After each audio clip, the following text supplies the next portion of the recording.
రామునికి హనుమంతుడు ఎట్లనో జగనన్నకు అంబటి రాంబాబు సార్ అట్లా జగనన్న మీద పాయిరాని చాటుకున్నట్లా అంబటి సారు అందరికంటే ముందుగాలుంటాడు. ఇక ఇప్పుడేమో పంకపాటి మాజీ లీడర్లను అరెస్ట్ అయి లోపలికి పోతుర్రు.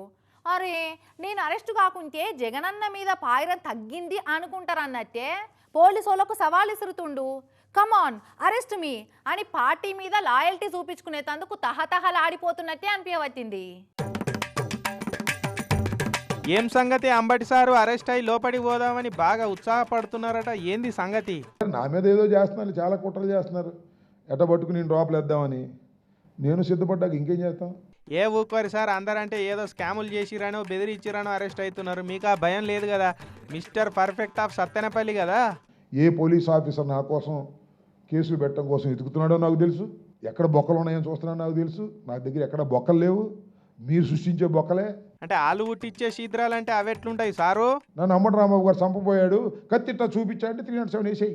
అట్లాంటి వాడు దొరికితే వేసేస్తారు. లేదు ఇద్దరు కొట్టుకు చచ్చారనుకో, దానిలో చచ్చిపోయినట్టు తాలూకా అంబటి రాంబాబు గారు కుట్ర ఉందని దీనిలో అని 120 పెట్టేస్తారు.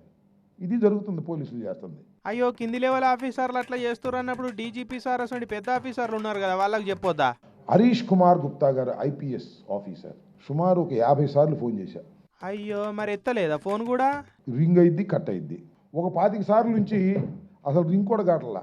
అంటే బ్లాక్లో పెట్టేశారు ఆయన మహానుభావుడు. డీజీపీ సార్ కూడా నెంబర్లు బ్లాక్ చేసిండంటే అప్పిచ్చినోడు ఎంటబడ్డట్టే ఫోన్ చేసిరా ఎట్లా సారు? ఇక న్యాయస్థానాలు తప్ప మాకు గత్యంతరం లేదు. అవు అర్థమైంది, ఇంకో ఆప్షన్ లేదు ఇక మీకు. కీలకమైన నేతని కాంగ్రెస్ పార్టీ, వైఎస్ఆర్ కాంగ్రెస్ పార్టీ అయ్యా మిమ్మల్ని కలుస్తామయ్యా అంటే సమాజం ఎవరికి చెప్పుకోవాలి మేము? ఏం చేస్తాం సార్, ఓడలు బండ్లు అవుతాయి, బండ్లు ఓడలు అవుతాయి అంటే ఇదే కదా సార్.